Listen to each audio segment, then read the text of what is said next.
À Bethléem, hier, en terre jordanienne, les cérémonies de Noël furent principalement marquées par la messe pontificale de minuit. C'est le patriarche de Jérusalem, Monseigneur Beltritti, qui, en l'église Sainte-Catherine, célébra l'office, lequel dura 1h30.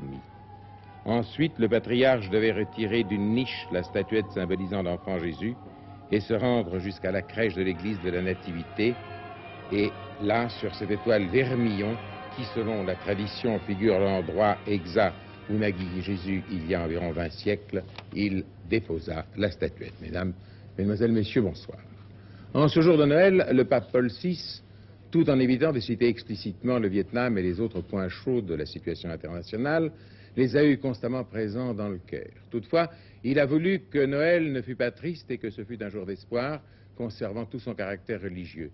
Cette année, contrairement à la tradition, ce n'est pas aux diplomates réunis dans la chapelle Sixtine pour la messe de minuit que le pape a annoncé la bonne nouvelle de la naissance de Jésus, mais dans un tunnel de chemin de fer à des travailleurs qui affrontent de dures fatigues et même, a-t-il dit, des risques pour pouvoir vivre et faire vivre leur famille.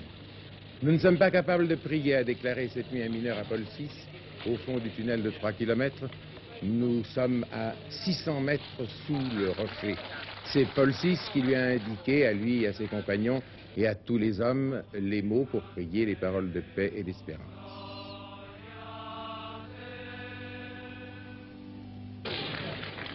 Et ce matin, place Saint-Pierre, ce fut la bénédiction Urbi et Orbi, puis le message de la Noël. Et benedictio Dei omnipotentis, Patris, et Filii, et Spiritus Sancti descendat super vos, et maneat semper. Dans le message que le Saint-Père a adressé au monde ce matin de la Loggia, cette fois-ci aussi, pour orienter la méditation religieuse vers l'aboutissement concret, Paul VI a rappelé que la guerre, la famine, les souffrances et la soif de justice et de paix existent encore dans le monde, malgré les catastrophes, malgré les deuils. Au Nicaragua, après le séisme d'avant-hier, la situation est extrêmement difficile. La ville est pratiquement détruite à 100%. Des milliers de corps non encore enterrés ni incinérés font courir le risque d'une épidémie générale de typhus. Avant de vous montrer des images de la catastrophe, et dont je me permets de vous prévenir qu'elles sont dures, sachez que fort heureusement, la solidarité joue à plein dans le monde entier. La France y prend une large part. Elle a dépêché sur place 4 avions, une équipe chirurgicale, un hôpital de campagne. C'est la mission EMIR, initiale d'élément médical d'intervention rapide, qui est partie d'Orléans.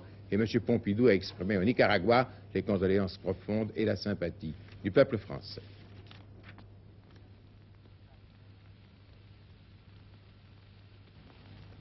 Combien sont-ils sous ces décombres? Combien de morts? Combien de vivants toujours ensevelis?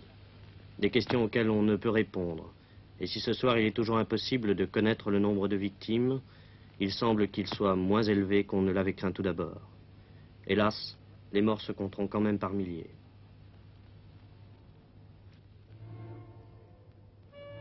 Un pont de mur encore debout qui risque à tout moment de s'effondrer. Des secousses qui continuent d'éprouver la ville. Des incendies difficiles à combattre, il n'y a pratiquement plus de matériel. Les pompiers ont presque tout perdu lors du séisme. Tristes images qu'offre Managua. Hier, la capitale du Nicaragua, la cité des industries, des banques, la cité qui représentait 80% de l'économie du pays et qui aujourd'hui n'est plus que désolation. La population fuit la ville. La loi martiale est proclamée pour éviter les pillards. On craint aussi l'épidémie de typhoïde. De nombreux pays, dont la France, envoient des secours. Et tout à l'heure d'Orléans, décollaient 4 avions Transal. À son bord, des médecins de l'Émir.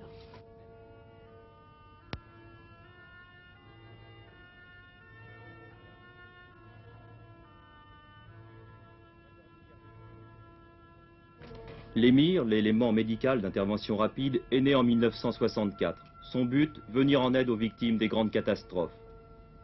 C'est un organisme militaire qui entre en action sur ordre du gouvernement. En moins de 24 heures, il doit être en mesure d'intervenir en n'importe quelle partie du monde.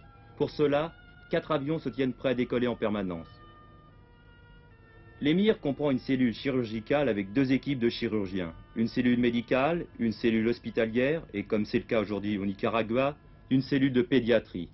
Mais il va de soi que ces cellules peuvent varier selon les missions à effectuer. L'émir est donc un véritable hôpital volant d'une 40aine de personnes, capable de vivre sur lui-même pendant une 15aine de jours. Depuis sa création, l'émir est intervenu à 3 reprises, lors de la guerre du Biafra et à 2 occasions en 1970. Une première fois le 31 mai, après un terrible tremblement de terre au Pérou, et la seconde fois au cours du conflit jordanien.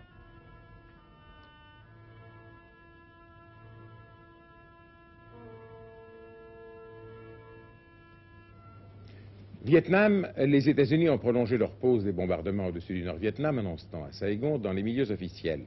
La pause dure maintenant depuis plus de 24 heures, a déclaré un haut fonctionnaire à Saigon. Il ne se passe rien en ce moment, a-t-il continué, rien ne bouge, rien n'indique quand cela recommencera. Selon l'agence américaine Associated Press, ce haut fonctionnaire a émis l'opinion que les États-Unis font actuellement des propositions au gouvernement nord-vietnamien pour une reprise des négociations secrètes de paix. Le président Mao Tse-tung aura demain 79 ans, mais il est en excellente santé malgré des rhumatismes douloureux. En revanche, l'état de santé de l'ex-président Truman des États-Unis s'est de nouveau aggravé et l'on craint le pire maintenant dans les prochaines heures. La reine Elisabeth, dans son message de Noël, dit que l'adhésion de la Grande-Bretagne à la communauté économique européenne est une chance pour l'avenir de son pays, mais que la Grande-Bretagne conserve ses liens avec le Commonwealth. La presse israélienne annonce que M. Abba Eban, ministre israélien des Affaires étrangères, se rendrait en visite officielle à Paris au printemps après les élections. Cette visite aurait été préparée, dit l'AFP, par des contacts qui ont eu lieu ici et qui ont pratiquement abouti à un accord de principe. À Paris, dans les milieux bien informés, aucun commentaire. Mais ce voyage de M. Abba Eban n'a rien à voir avec celui que doit faire Mme Golda Meir à Paris au mois de janvier. En effet, comme nous vous l'avons dit hier, Mme Golda Meir viendrait à Paris en tant que membre de l'Internationale socialiste qui tiendra son congrès en janvier à Paris. Et nous allons maintenant retrouver la Noël à Berlin.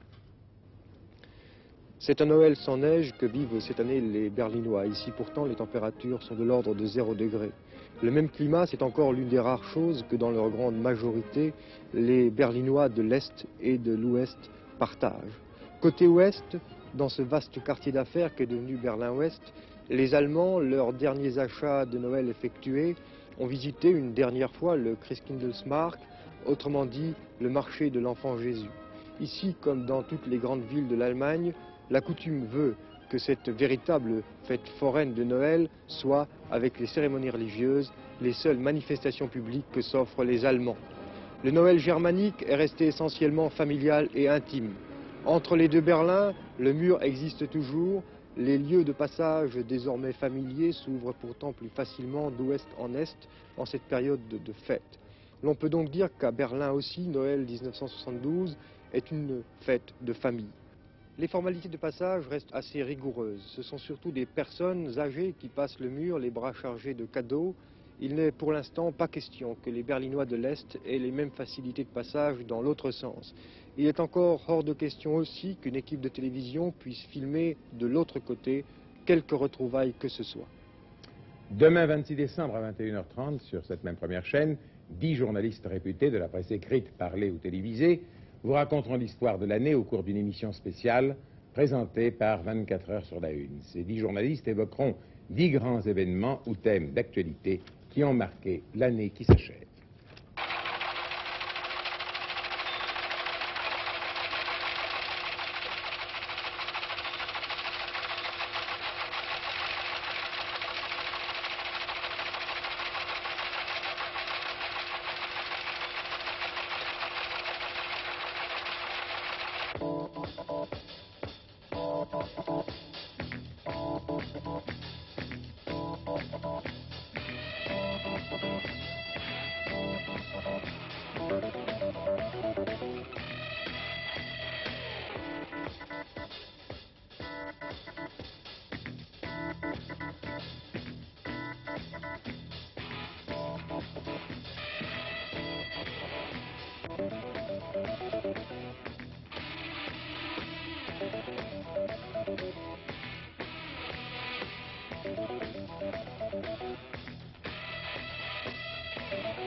Et lorsque vous aurez vu cette rétrospective de l'actualité 1972, vous pourrez dès le lendemain, c'est-à-dire dès après-demain, participer au grand concours des 10 événements organisé par 24 heures sur la Une. Ce concours débute donc après-demain, mercredi, au cours de notre journal de 19h45 et se poursuivra jusqu'au 3 janvier. Quelqu'un qui peut croire au Père Noël, c'est Jean-René Goujon, l'entraîneur driver très célèbre à Vincennes. Il a gagné le tiercé d'hier avec Dauphin, il a gagné le tiercé d'aujourd'hui avec Agatha. Nous allons voir comment la course s'est déroulée. Il y avait 20 partants, on courait sur 2600 mètres, pardon, mais comme c'était un handicap, les chevaux étaient répartis en 6 poteaux. Et ce fut une très belle course-poursuite, après un départ au cours duquel on vit en tête Aspasie, Bajocas et Aïda, tandis que Aiglon remontait vite son handicap initial de 12 mètres, mais vous le savez, c'est un cheval qui ne tient pas beaucoup.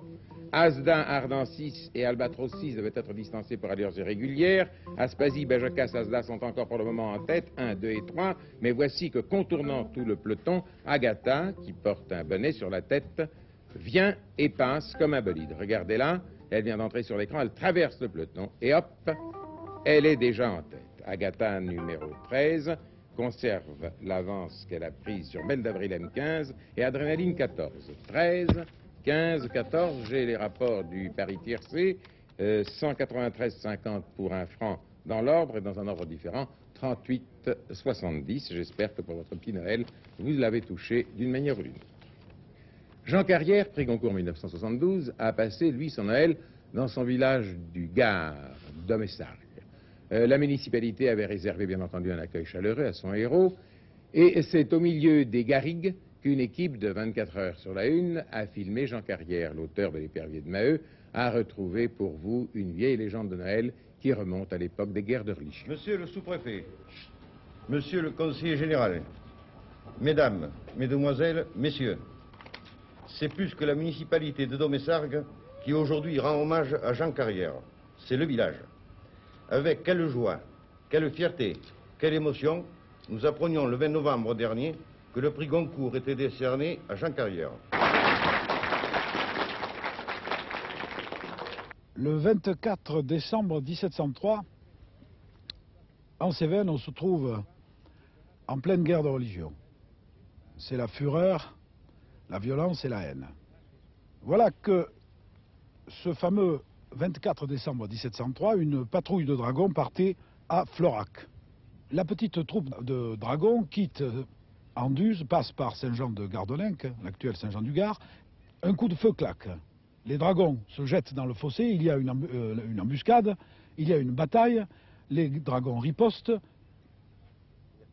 arrivent à circonvenir 3 camisards, un est tué, les 2 autres sont emmenés prisonniers.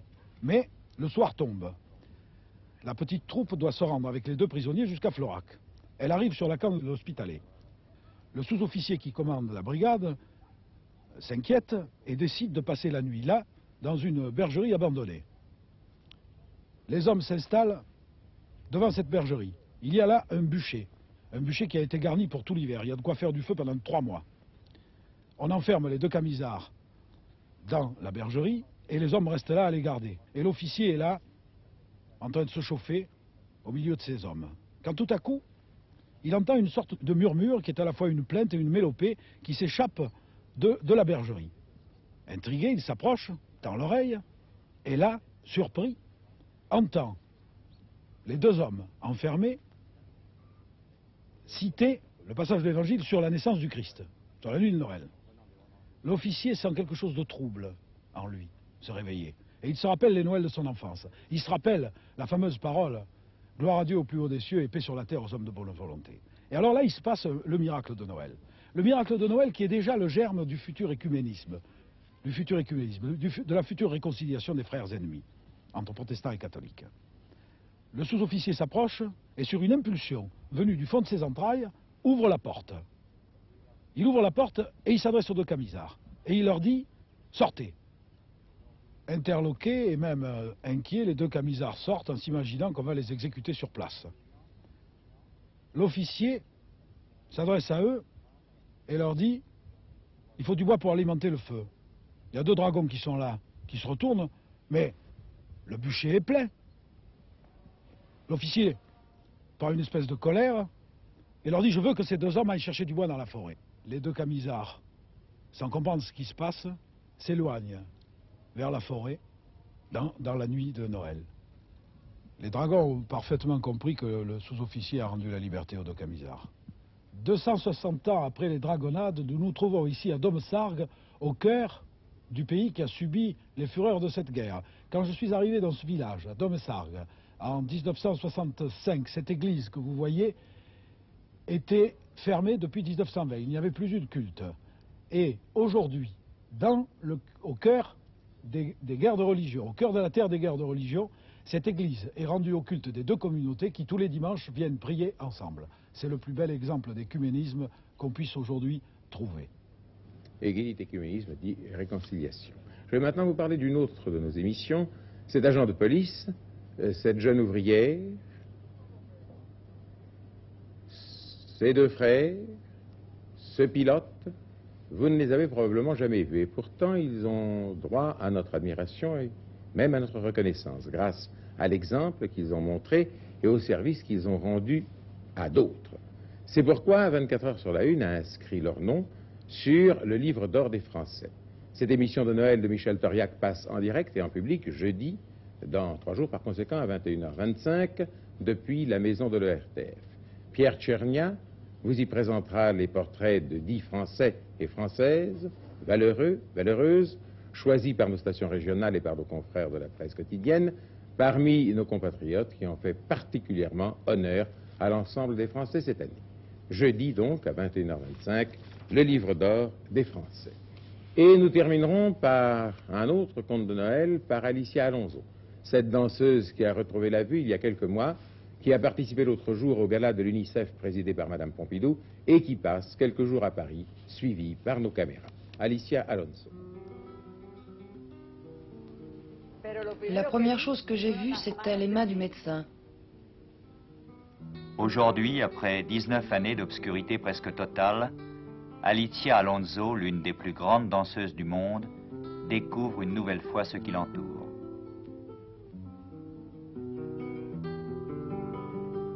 Il y a moins de 6 semaines, aveugle, elle subissait dans un hôpital de Barcelone sa 4e opération. Et le miracle s'est produit. Cette femme n'a jamais perdu espoir. Lorsqu'elle commença à perdre la vue en 1953, elle se jura de continuer à danser et de tout faire pour y voir à nouveau un jour. Tout est motif d'émerveillement. Un arbre, un chien, un parc, une ville.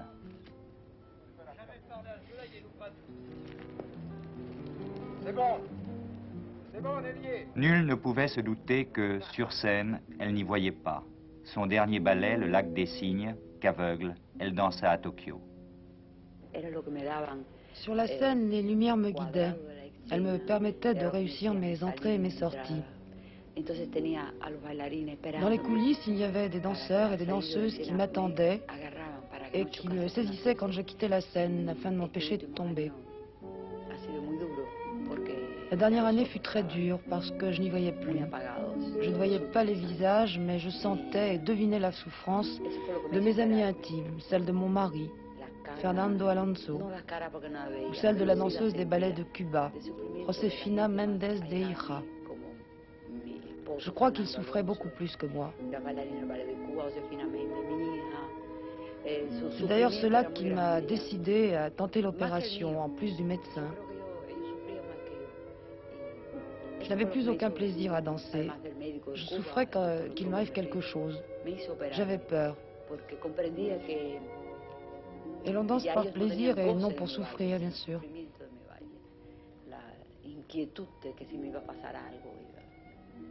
Y para bailar es para dar placer, no sufrir.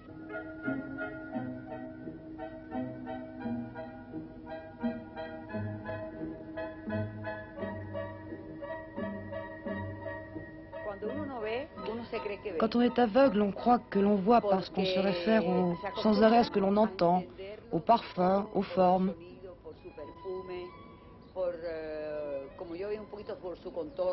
On vit sur la mémoire de ce que l'on a connu dans le passé.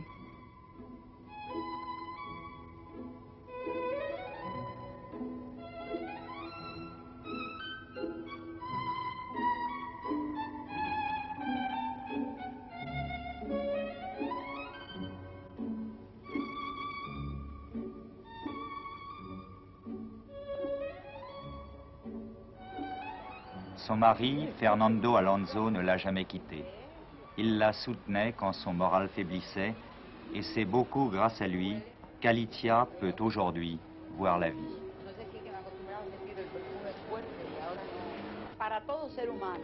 Pour tout être humain, la vue est importante, mais ce qui est encore plus important, c'est la tendresse, la compréhension entre les hommes.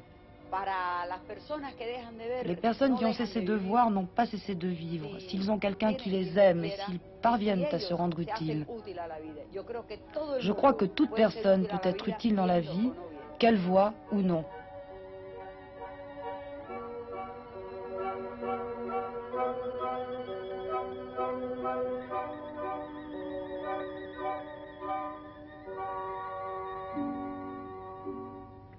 C'est sur cette musique du Lac des Cygnes de Tchaïkovski que s'achève notre édition du journal télévisé, mais n'oubliez pas que dans un instant et aussitôt après le journal, notre ami Thierry Leluron vous présentera avec son esprit habituel et sa manière qui n'appartient qu'à lui, le programme de la soirée, comme il le fait tous les soirs au cours de cette période de fête. Bonne soirée donc. Merci.